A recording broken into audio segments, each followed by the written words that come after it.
গেছিলাম বান্ধবীদের বাড়িতে একসাথে সময় কাটাবো বলে, কিন্তু ওরা যে আমার জন্য এরকম ভাবে একটা সারপ্রাইজ আইবুড়ো ভাতের প্ল্যানিং করবে আমি তো ভাবতেই পারিনি। ব্যাস, তারপরে যখন জেনেই গেলাম যে আমার জন্যই এত কিছু করছে, তারপরে ওরাই আমাকে দিয়ে কাজ করাতে শুরু করে দিল। প্রথমেই চলে গেলাম কলাপাতা ছিঁড়তে, আর কলাপাতা ছিঁড়তে গিয়ে আমার যা অবস্থা হয়েছিল তোমরা তো দেখতেই পাচ্ছ। তারপর অনেক কষ্টে দুটো কলাপাতা ছিঁড়ে নিলাম, তারপর চলে গিয়ে দেখি যে রান্না প্রায় শেষের মুখে। ওরা আমাকে একটা শাড়ি গিফট করেছিল, সেটা পরেই যখন আইবুড়ো ভাতের জন্য রেডি হচ্ছিলাম, ওরা ততক্ষণ ছাদে এই সমস্ত করছিল।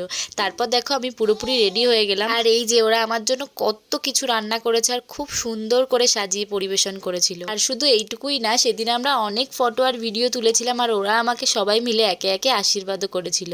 আর হ্যাঁ, আমার এই সাজের গেট রেডি উইথ মিটা আমি কিন্তু আগেই শর্টসে দিয়ে দিয়েছি, আর নিচেও তোমাদের জন্য লিঙ্কটা দিয়ে দিলাম, তোমরা ওখান থেকে দেখে নিও। আর আজকের ভিডিওতে যার নাম আমি নেব তার নাম হলো শ্রেয়া, যে আসাম থেকে আমার ভিডিও দেখে আর খুব ভালো ভালো কমেন্ট করে। সুইট শুভলিনা বলে একটা বোন জিজ্ঞেস করেছে, দিদি তোমার বিয়ে কবে প্লিজ বলো।